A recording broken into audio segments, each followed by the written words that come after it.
Welcome to Jacksonville Inside and Out. We are here today with UNF Professor Chris Janson.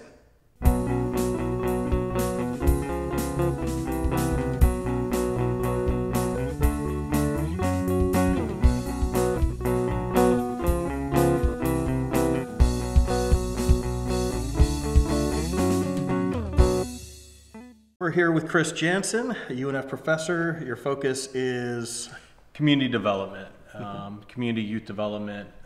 My work both inside and outside of the university. I collaborate with other people to try to rethink and reimagine our organizations and institutions so they work better for families, communities, and youth. Okay. And how long have you been here in Jacksonville? This is my 7th year, so finishing my 7th year from the Midwest originally, and really have come to find that Jacksonville is something I consider to be my home now. Okay. And what brought you here? Was it the UNF job or? Yeah, I'm originally was a counselor educator purely, so working on developing school counselors and to do better work. I think working with youth to help them, especially transition to options and careers, college after high school. So there's a really strong school counselor education program called SOAR at University of North Florida, and I actually sought that out specifically to work with them. Okay, and what kind of work do you do in the community? So a lot of the community work that I engage in here and nationally is built around an initiative that was started by the Kellogg Foundation, and it's called Community Learning Exchange. And the intent of Community Learning Exchange is to build local leadership capacity in a multi-generational way, really built around the idea, the central philosophy that the solution to our everyday problems lied in the shared experiences and analysis of what one of my heroes, Miles Horton, called extraordinary, ordinary people. Okay, and how does this relate to the school systems in Jacksonville? Does this relate to the school systems? Yeah, I think it does, because what we're really trying to do, a part of the work involves helping organizations, including public schools, rethink their relationships with community. So I think too often professors are probably the worst perpetrators of this often, but I think school systems are as well. I think we enter relationships with community members and families and youth feeling like we're the ones with the answers, we're the experts. And often what we find is that we have solutions to problems that the community doesn't even have. And we're trying to address, I think dilemmas that they don't even consider being, at play in their communities. So instead, we want to reframe the relationship with the understanding that it is the communities that are rich with assets, that they have an abundance of strengths and gifts to begin with. And really our role should be to help listen and to help facilitate processes where people get together and they can focus on these central dilemmas that they identify in order to solve them themselves. So really the key difference between advocating for people and communities and advocating with them. Okay. Now, which communities, is it like every kind of community, or is it the low-income communities? Yeah, so we've worked with, the way we work is to partner with communities to identify an issue that they've been contending with, and then we follow their lead. So the things that we've done in Jacksonville, we've held community learning exchanges, really focused. One was, for instance, focused on higher education and trying to reimagine how institutions of higher ed, Jacksonville University, University of North Florida, FSCJ, Edward Waters College, could work better to support and nurture the growth and development of diverse faculty, staff, and learners. So we know that that's one systemic issue that plagues higher education, that it's designed to work really well for middle class, predominantly white students, but as you diverge from that group, the system just really hasn't been equipped to best support people who are culturally different, maybe come from a different economic background and context. So we held a convening around that. In October, just this past year, we held a national community learning exchange where people came in from as far away as Hawaii, and as close as our various neighborhoods here in Jacksonville. And there the theme that we were really trying to explore was moral courage. So in other words, how could individuals, organizations, and communities really locate the moral courage that they have in order to challenge the persisting social issues that they're facing. And in that case, we really wanted to look at the natural kind of story resources in our community around moral courage. And you know, for instance, one of the I think seminal stories of Jacksonville that exemplifies moral courage it really is the sit-ins that took place in 1960. And then the response to, you know, what turned into, you know, really racist, violent reaction against the protesters. So for that, we brought in and worked closely with who I think is, you know, probably one of the biggest gifts in this community and resources, a man named Rodney Hurst, who actually is a 16-year-old, led those sit-ins in 1960.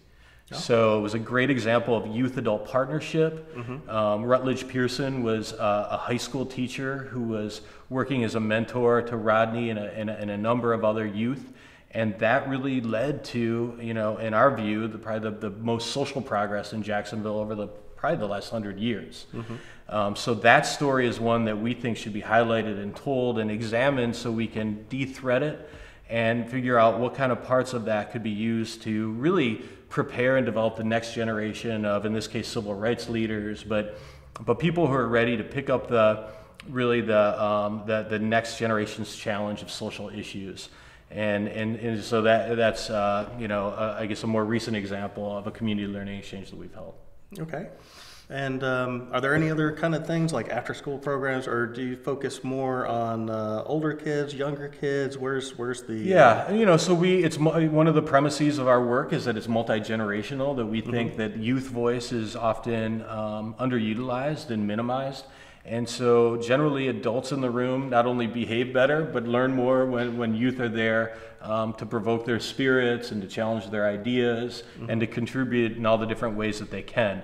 So I think the things that we've learned through community learning exchange have extended in a lot of ways. So as an example, it's been the tradition that high school counselors, you know, for example, locally or nationwide, will have parent information nights to help kids transition, give them the information that they need to transition into college. You know, and we've really tried to rethink that model. You know, the idea of experts again coming in and giving people something that we don't even know that they lack is something that we want to challenge. So instead, we've shifted to this idea of a family wisdom exchange.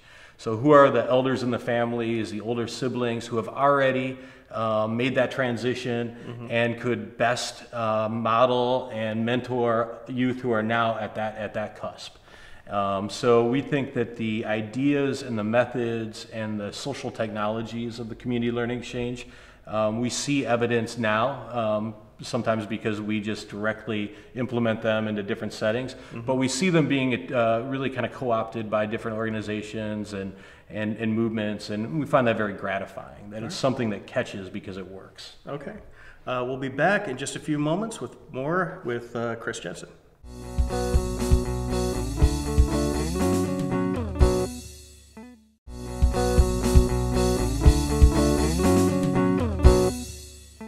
Welcome back to Jacksonville Inside and Out.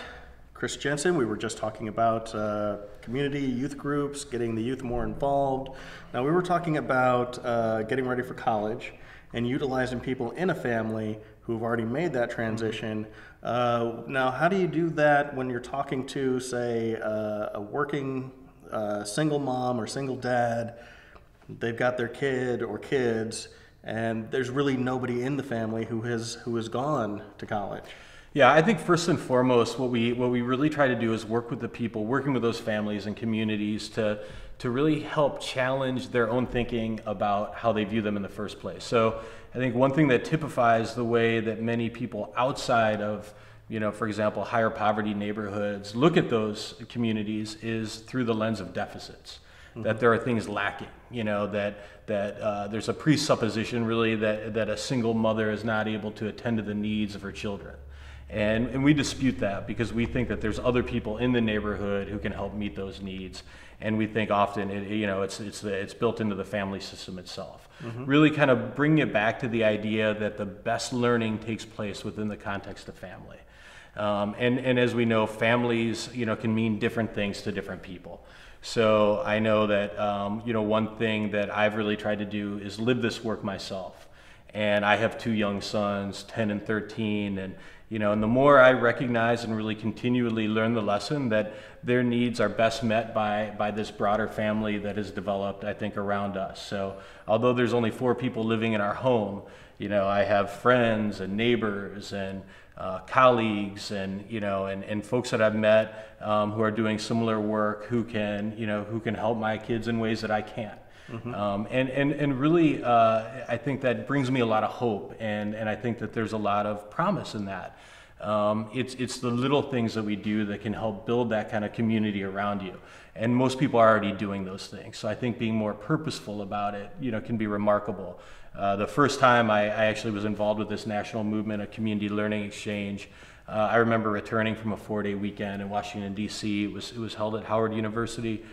And coming back and recognizing that although I'm talking about community leadership and I'm teaching it, in fact, I don't know my neighbors. At that point we had lived in a cul-de-sac for close to 2 years, and although there was a family of 3 kids, similar age to my boys, 2 houses down, my sons only knew them as the kids.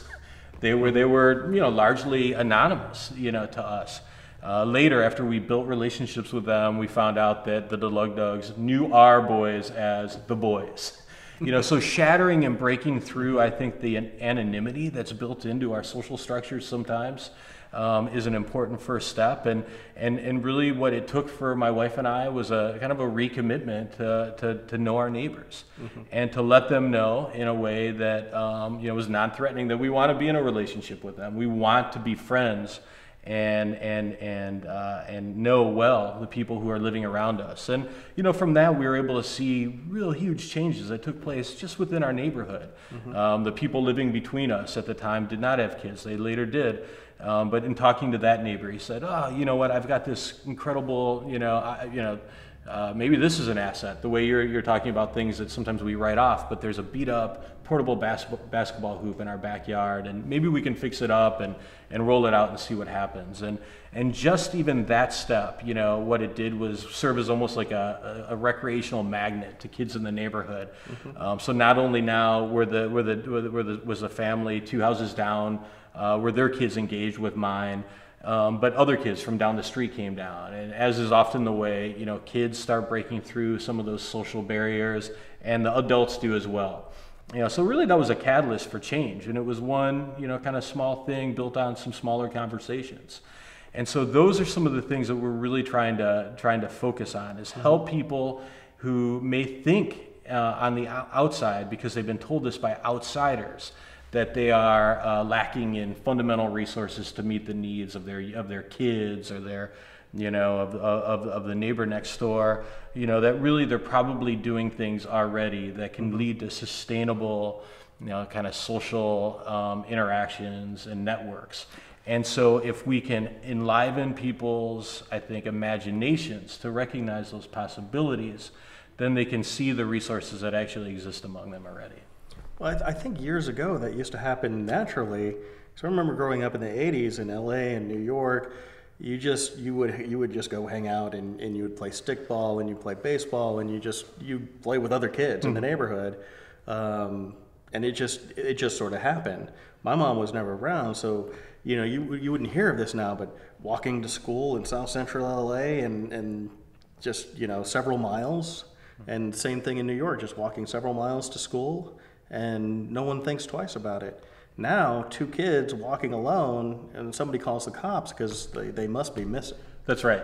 And I think it's something that that change in thinking, that shift really has to occur at the neighborhood level. There's sociologists who have commented about the fact that the health of a neighborhood really can be measured by whether adults in that neighborhood feel comfortable and welcome to intervene when they see youth who aren't their own, maybe in need of redirection.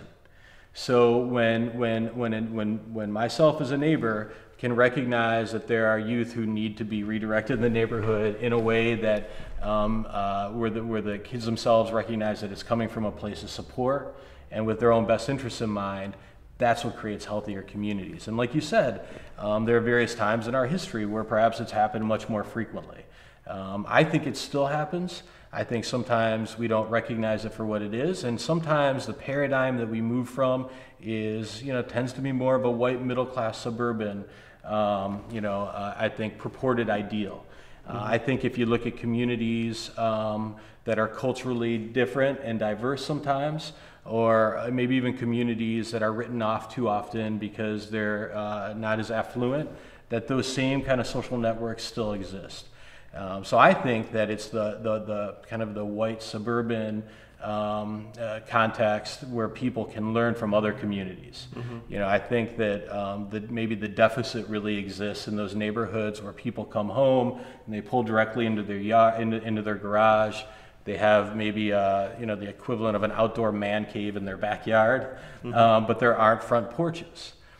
So I think that metaphorically, but probably even architecturally, moving things outward toward community rather than inward is probably the way to go. And I think one way that we do that is through stories, and it's through conversation. So what you're doing is fundamentally a community building enterprise, and the story and anecdote that you just related from your childhood is something that can activate and help people remember when times may have been different.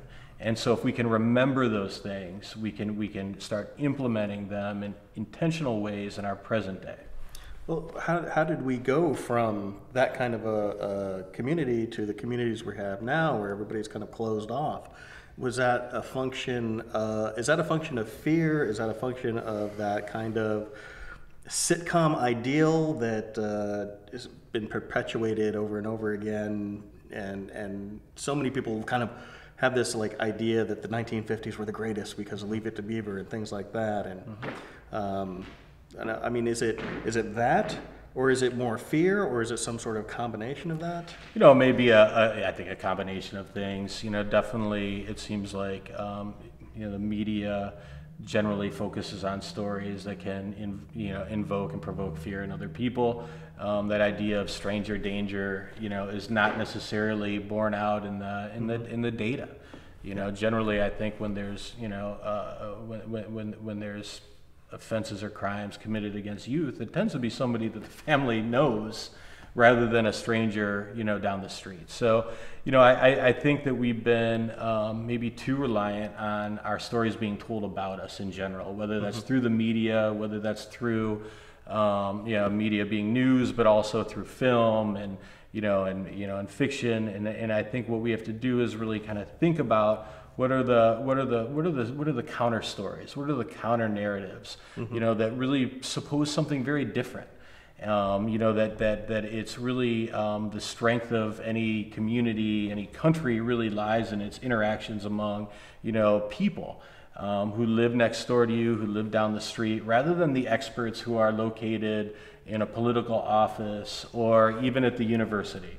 I think maybe the biggest weakness of this country is that we have been really convinced that the solutions to our problems lie with experts rather than us being the experts ourselves. All right, we'll be back with more in just a few minutes.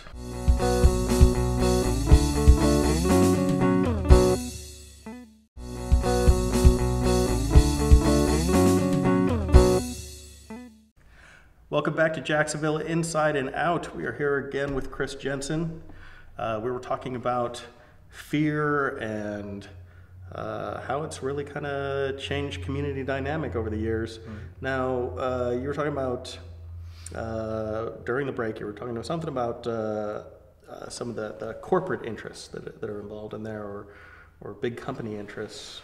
How does that play a role? Yeah, I think there's definitely always been a strain of, or a thread in the great American narrative that it's the individual that makes a difference. This idea of rugged individualism and, by sheer force of will, these either great leaders, whether they're in the political context or whether they exist in corporations, are the ones that really solve our problems for us.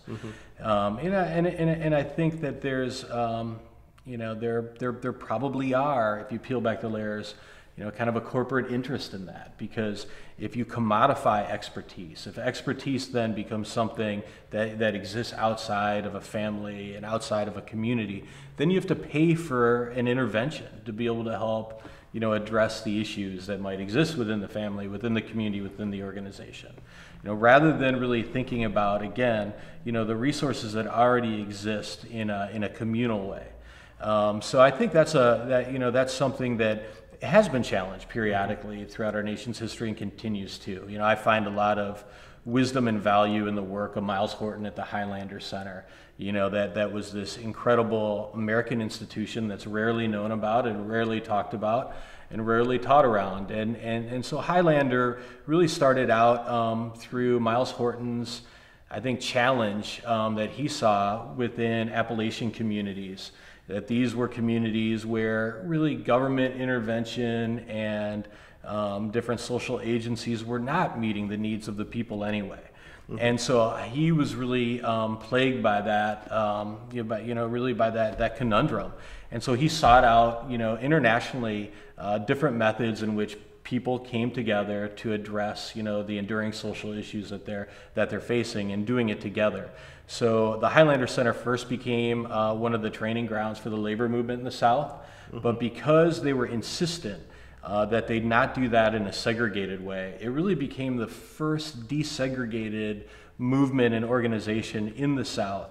Miles Horton worked with a number of civil rights leaders that we all recognize. Martin Luther King Jr. studied there. At one point, one of the methods they would use that we use now are learning circles. So to democratize conversation, we often structure these gatherings around learning circles where youth as young as 5, and elders in their 70s and 80s, share equal space to share their perspectives and stories around an issue. And in a circle much like the ones that we reproduce and work through now, he challenged a then, I think, 40-year-old woman, so Rosa, what are you going to do when you go back home? Right. And Rosa Parks' response was, I don't know what I'm going to do, but I know I've got to do something. So the narrative about the Montgomery bus boycott too often is that one day, spontaneously, Rosa Parks had just had enough. But the real story is that was purposeful, it was planned and purposed collectively. And that was really something that came about in part through a gathering that was designed, much like we try to design now, to create a space, a gracious space, in which people can share ideas as equals and to challenge problems together. Well, I think that gets lost when we study history, because when we study the civil rights movement, we kind of study the leaders of the civil rights here, and we kind of forget that it wasn't just Martin Luther King. He was a huge part of that, but there was A. Philip Randolph who was doing things even before then. There were so many different people, and so many people on the local level that we never even hear about. I mean, even Emmett Till's mother having that open casket for her son was a huge thing, considering how badly mutilated his body was. That's right. That became like a spark. And just something as small as that can kind of bring a community together. So, I mean, how do we do that today without having, Yeah. Well, Jacksonville's rich in stories, especially stories that involve social progress and the civil rights movement in particular. Right now, one of my sons attends Kirby Smith Middle School. So it's located downtown. Kirby Smith is named after a Confederate general. The real story that I think should be told around that school was during the Civil War. Kirby Smith, one of his slaves, was essentially served as his servant. A man named Alexander Darnes, who after the Civil War ended and he gained his freedom, went on to become the first African American doctor in Jacksonville, Duval County, and really the second in the state of Florida. So Alexander Darnes, to me, is a story of resilience and the story of courage. It's reported that when he died, his funeral was attended by over 2,000 people, both black and white. I think that's a story of of empowerment and of the richness that occurs when people are provided opportunity and they're not denied that. That happened in Jacksonville. The Negro National Anthem, was written here in Jacksonville, Lift Every Voice. So there's a great deep lineage in northeastern Florida, just outside of or within St. Augustine. Fort Mose really was the first, one of the first enclaves of free African American people in the colonies. So while it was under Spanish control, they decreed that if any slaves could escape and make it there, they would be given their freedom. Mm-hmm. So, I think there's so many great stories here that could be interjected probably more vigorously into our local curriculum, but even within conversation among the adults who live here as well. Okay, and you see, when I look at the history of Jacksonville, I think the one story that comes up the most involving the civil rights movement is Axe Handle Saturday. I think that's the one that we hear over and over again. Some do. And I think that's the one that I think that kind of drowns out everything else that's gone on in this city to a degree. It's definitely a contentious, kind of history. And, but I think it's one that's actually undertold. Mm-hmm. When I teach graduate level classes, and if I have 10 local students in there, whether they're African American or white or of other ethnic cultural backgrounds, maybe 2 out of 10 have heard about Axe Handle Saturday. That's no accident. It was the Times Union at the time was forbidden to cover it. Well, and the police were kind of in on it. Yeah. So. They stood by. I mean, there was a white community compliance with it. Mm-hmm. But the people who endured that, who led the movement, the sit-ins, Rodney Hearst is a national local treasure. He's here, offering his wisdom and guidance every day. Today. And all right, we're wrapping up. We're running out of time. If people want to get in touch with you to try and help you with your work, where do they go? So we have a growing network of people. It's a multicultural, multi-generational movement intending to website or So you can contact me directly through the university. Mm-hmm. My contact information can be reached, through the University of North Florida website. Okay. We're also starting a nonprofit to be a container for this community learning exchange work. In the meantime, there's a national website, communitylearningexchange.org. I'm on the national leadership team for that. You can contact me through that as well. Okay. And we're really looking for more people who are excited about the idea and the possibilities of community when we just listen first, and act really alongside people rather than act on their behalf. All right. Well, go ahead and check it out. This has been Jacksonville Inside and Out. Chris Janson. Have a good night. Thank you, Chris.